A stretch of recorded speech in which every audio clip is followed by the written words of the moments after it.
you're still for an extended period of time going to have a budget deficit much bigger than the bond issuance absorbing that liquidity. That creates a level of money to slosh around in the real economy. I think that's part of why the real economy has been as strong as it has been, is the budget deficits had a larger multiplier effect because less of it's being pulled out by duration issuance.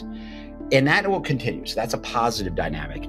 But on a change basis, bond issuance is rising at one of the fastest rates that it's ever risen. This is a big change by Treasury standards into that world that we were talking about before. The Fed won't be buying them. Banks are still unlikely to be buying them. So you're starting to get what has been contained out there. I'm Jim Haskel, editor of the Bridgewater Daily Observations. The liquidity hole is a term that we've used to describe the bearish pressure on bond yields due to the confluence of a number of important forces, including the Fed's quantitative tightening and very large U.S. government budget deficits. We expected the combination of these forces, particularly the Fed selling bonds and the Treasury needing to issue more debt, would add a significant amount of duration to the market, and that this would suck money out of cash and assets and result in higher interest rates and therefore lower asset prices. What actually transpired was a bit different, and we believe important for investors to understand despite its technical nature. In short, the Treasury has actually reduced net bond issuance and increasingly filled the funding gap created by deficits in QT through the issuance of T-bills and spending cash on hand instead of issuing bonds. This has counteracted the impact of a liquidity hole and actually supported asset prices. However, when we look at the Treasury's goals and stated intentions, we think the liquidity hole we expected has been delayed, but importantly, not eliminated.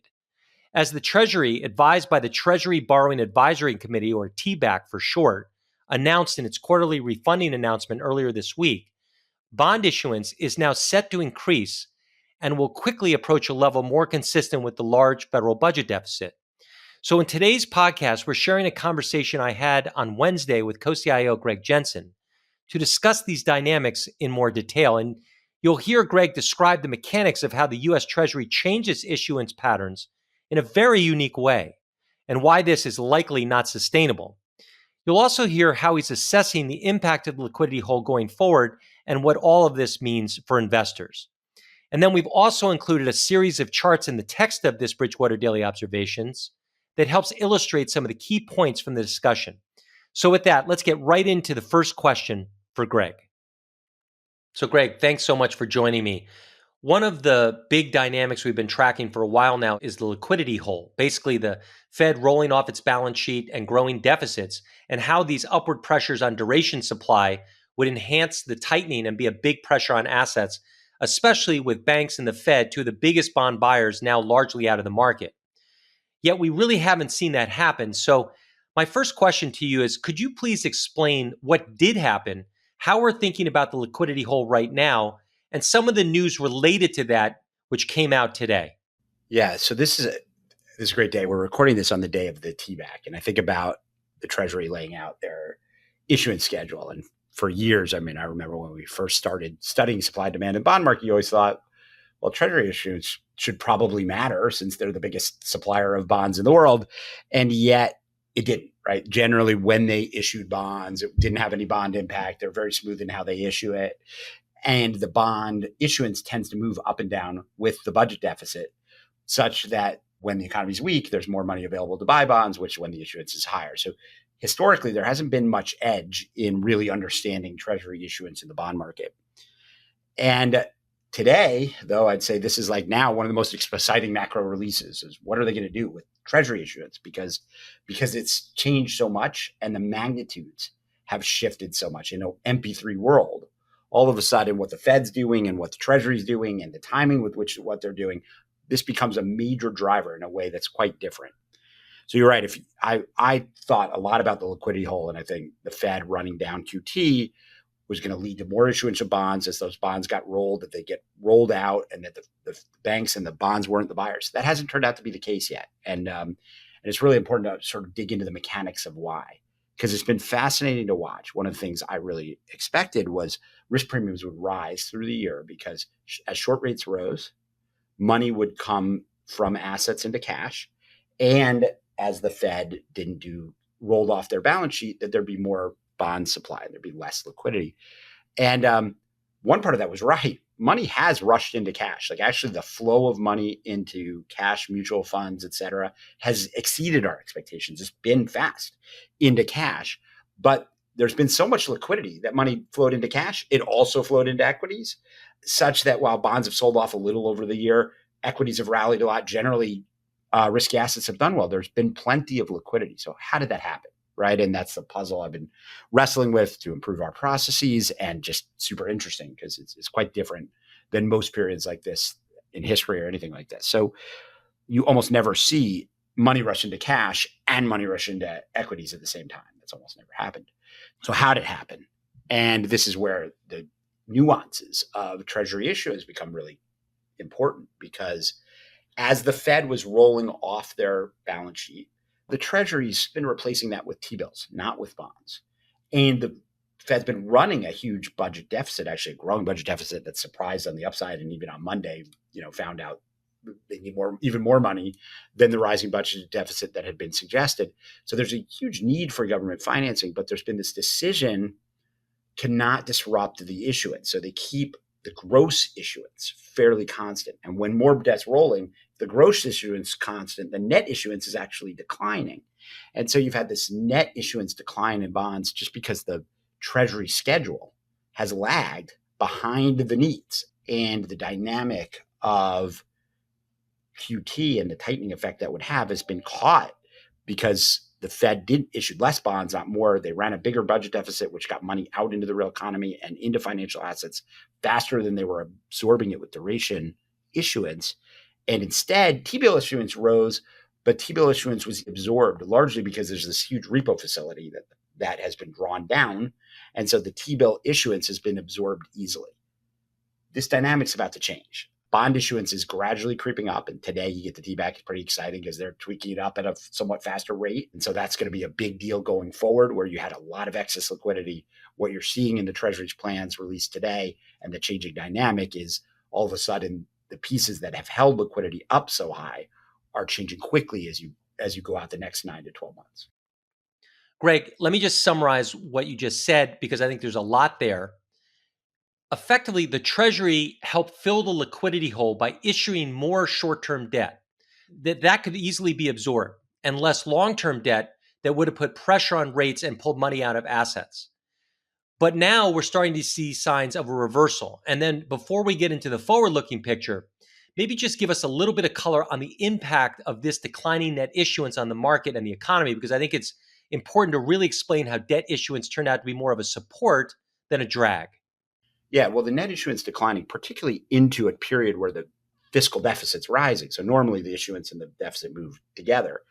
What that does is that means that they were funding the budget deficit, which the deficit was money in people's pockets that's being spent on real goods and on financial assets that isn't being absorbed by Treasury bonds. Instead, it was funded with T-bills. And the money to get the T-bills didn't come out of the budget deficit money. It actually just shifted from other sort of inert cash sources. In this case, there's a big repo facility the Fed's been using essentially to absorb all the money in the world to maintain their short-term interest rate target. They've set up this repo facility as T-bill rates rose and were in line with or slightly higher than the repo facility. Money just shifted right out of that repo facility into the T-bills, which meant you could fund the budget deficit without absorbing any capital that was in use in the world. That increased the multiplier, that increased the amount of money available for long duration and risky financial assets. And that's the effect that you've seen over the last 9 months. So that's one of the reasons why this cycle has been elongated, in your view.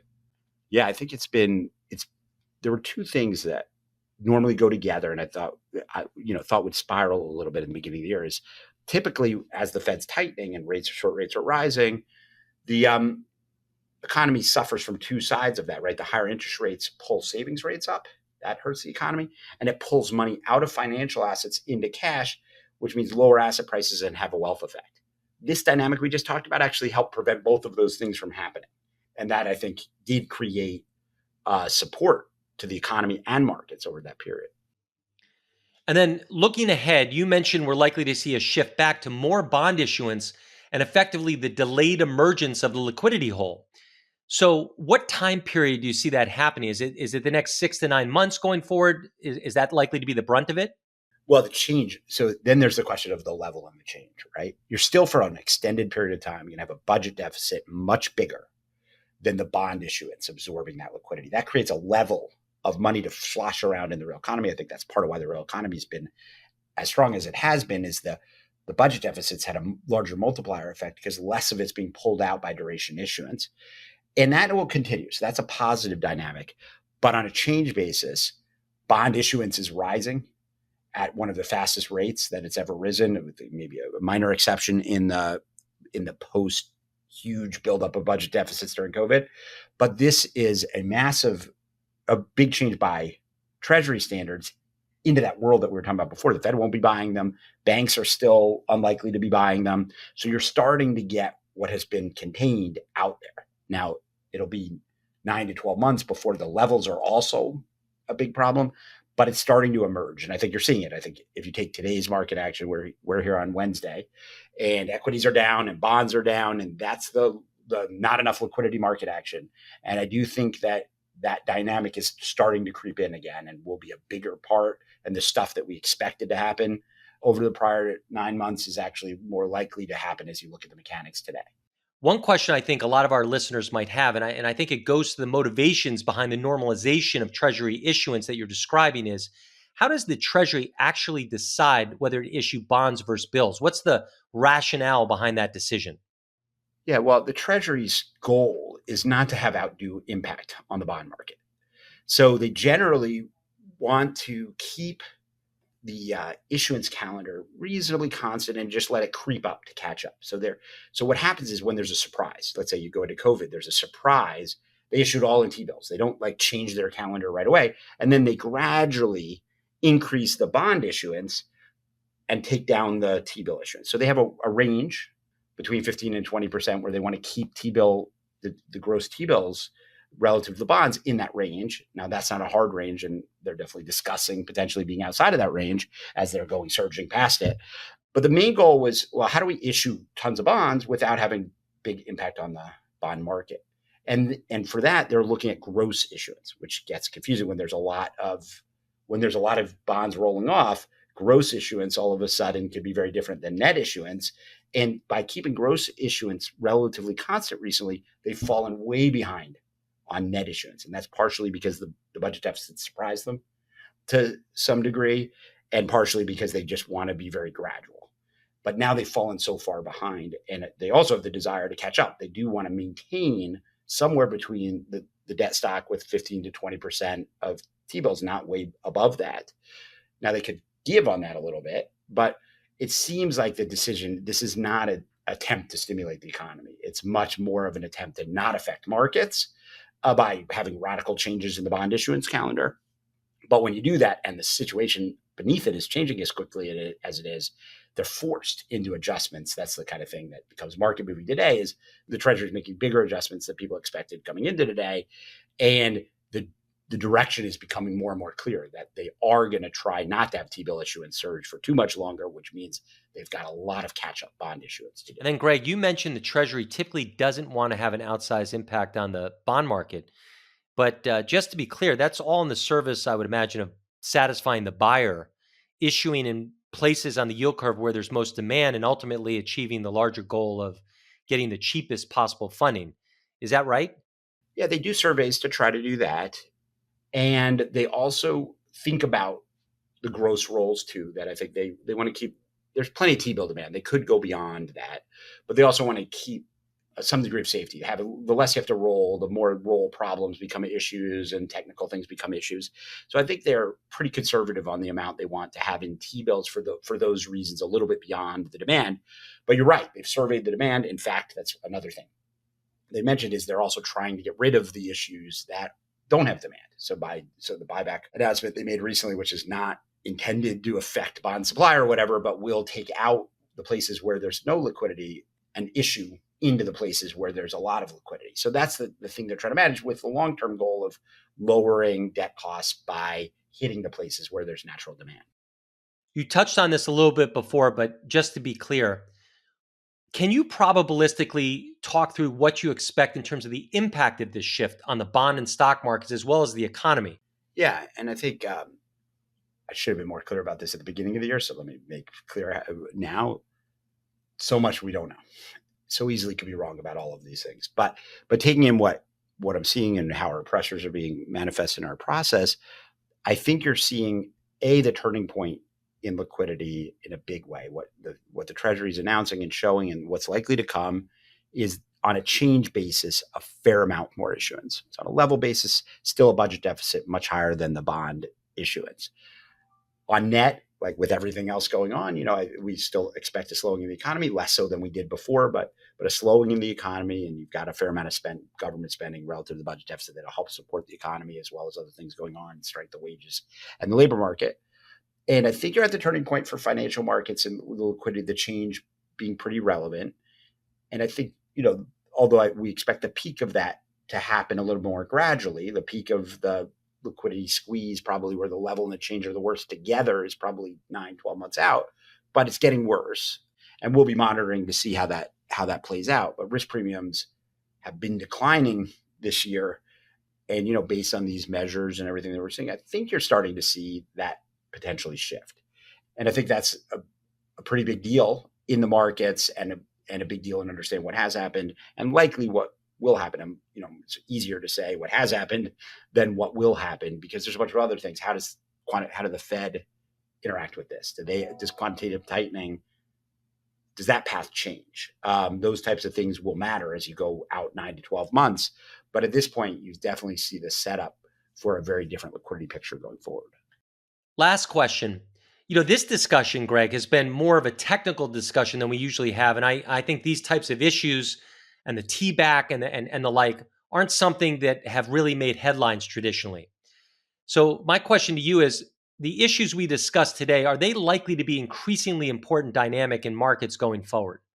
Yeah, I think this, in an MP3 world, all of a sudden the dynamics between quantitative tightening and Treasury issuance is a much bigger deal than it has been historically. I think when you look at the reason risk premiums, where did the money come from? How could it be that money could go into cash and equity simultaneously? I think this is the root of the reason. So I think this is really critical. And then the fact that we can chart out the path for where this is going, and the Treasury is laying out their path, and it's logical given the goal to not have T-bill issuance take over the whole debt market, and how far behind bond issuance has been from the deficit, that this thing has to change, and the exact speed of it we'll see, but it has to change. The announcement today illustrates the Treasury knows it has to change. They're actually going a little faster than people had expected to a couple days ago.